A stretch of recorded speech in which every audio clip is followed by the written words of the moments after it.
Queen's most iconic collaboration, Under Pressure, is a song about love triumphing over all the hardships in life. But Freddie Mercury and David Bowie needed more than love to craft this masterpiece. Both legendary singers were already friends before they laid down a track together, and although the song was about love winning, recording the song brought their friendship to the breaking point. Here's the story of when Freddie Mercury and David Bowie came under pressure. Pressure, pushing down on me, pressing down on you, no man has fallen. The story of Under Pressure goes way back before Queen even started. Shortly after Freddie finished his graphic design degree, he was working with future Queen member Roger Taylor at a second-hand clothing store at the Kensington Market in London. Across from the two was a stall where Alan Mayer worked.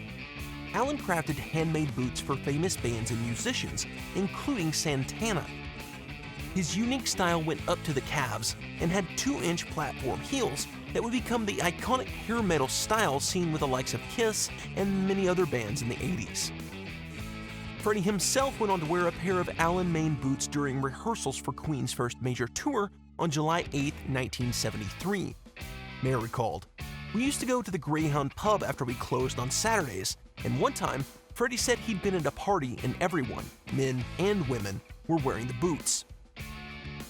Mayer was a musician himself who played with the Beatstalkers, and notably, he played bass for the Only Ones, who released a hit of their own in 1978 titled Another Girl, Another Planet.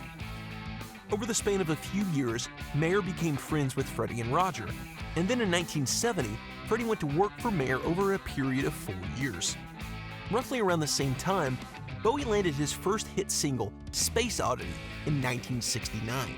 But the song dropped before he had the rest of the album finished, so he spent the next year crafting The Man Who Sold the World as he scraped by. One day, Bowie was visiting Kensington Market and visited Alan Mayer's stall staffed by both Mayer and Freddie Mercury. Even though Space Oddity was a hit, Bowie said he was broke, so Mayer let him have a pair for free. Freddie himself fitted Bowie, and that was the start of their long and unique history. Before he made it big, Bowie was singing folk songs in various clubs and bars around Britain. Freddie heard that Bowie was playing a midday show at a college, so he sped over to catch the gig. Freddie was so starstruck, he offered to help set up the stage and carry equipment. Years passed, and Queen had released Bohemian Rhapsody and skyrocketed to fame, while David Bowie dropped the legendary Ziggy Stardust, and a host of other singles like Ashes to Ashes that topped the UK chart for a respectable 2 weeks in 1980. Meanwhile, Queen was recording their 10th studio album, Hot Space, in Montreux, Switzerland, at the gorgeous Mountain Studios. David Bowie happened to be at the very same studio, working on the title track and theme for the film Cat People. Once he realized Freddie was just a short walk away, he started popping into Queen's recording sessions to chat. At first, Queen wanted Bowie to sing backup vocals for the song Cool Cat. After all, Bowie was already working on a cat song too, but they dropped the idea pretty quickly. Roger Taylor recalled the moment when the magic happened. David came in one night and we were playing other people's songs just for fun, just jamming. But they started to realize the potential they had together, so Bowie said, "This is stupid, why don't we just write one?" So Queen and Bowie decided to record right there in Switzerland. And that's when they broke out the wine and truckloads of cocaine. Fueled by their drug-induced frenzy, Deacon laid down the classic bass line for the song, and Freddie and Bowie got to work on the vocals. Bowie wanted the song to be totally organic, and suggested that each of the vocalists go to separate booths and sing the melody off the top of their head without discussing the pitches or the cadence of the lines. Then, they would meet back up and compile the final track. This improvisational technique led to Freddie's fanciful scatting at the start of the track, but it wasn't entirely smooth sailing as Bowie clashed a bit with John Deacon. Brian May remembered the session saying, "I remember David Bowie reaching over to John and saying, 'No, don't do it like that,' and John going, 'Excuse me? I'm the bass player, right? This is how I do it.'" Bowie's experimental vocal technique made the song so much more spontaneous, which was perfect for blending both Freddie's and Bowie's vocals, while it also encapsulated their own personalities as well. However, they started cutting and pasting ideas. Bowie started getting more and more controlling, even though he was the feature on Queen's song. He was basically in control of the whole thing and demanded the song be switched from People on the Streets to Under Pressure, but his artistic vision wouldn't end with the recording session. Bowie said he had to be physically in the studio when the track made it to the mixing phase. It wasn't Freddie and company working with producer Reinhold Mack, it was Bowie. Rumors even circulated that Bowie tried to block the song's initial release.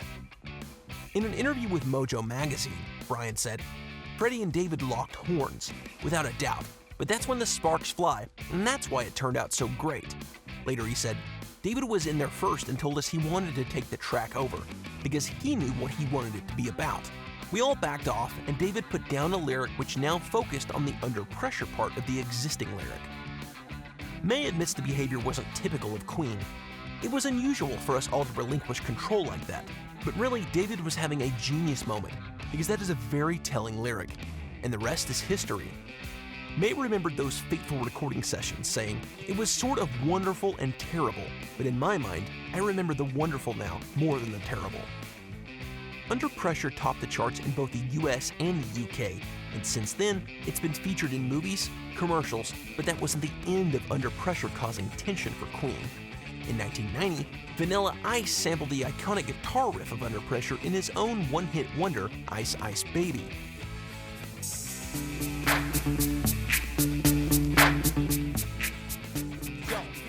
The use of taking a snippet of a song and looping it is known as sampling. The term was first coined in the 70s with synthesizers, and it quickly became a staple of hip-hop music. For Vanilla Ice, a hip-hop artist, sampling was just part of his music arsenal. Ice Ice Baby made it to the #1 spot in 9 different countries, but Queen decided to show Vanilla Ice a different meaning for Under Pressure. Both Queen and David Bowie sent the rapper copyright infringement claims, but before they made it to court, the 3 parties involved settled the matter. Vanilla Ice had to pay some hefty royalties, and for all future releases, Ice Ice Baby had to credit Queen and David Bowie for songwriting credits. While Freddie passed away in 1991 from complications from AIDS, and Bowie passed in 2016 from liver cancer, both legends will live on with their incredible collaboration. Bowie may have put Freddie and the rest of Queen under pressure to make the song, but Under Pressure will forever remain a classic. Thanks for watching. Do you like Bowie's crossover with Queen? Let us know your thoughts in the comments below. Give the video a thumbs up if you liked it, and subscribe to catch the next video, and we'll see you next time. Under pressure, pressure.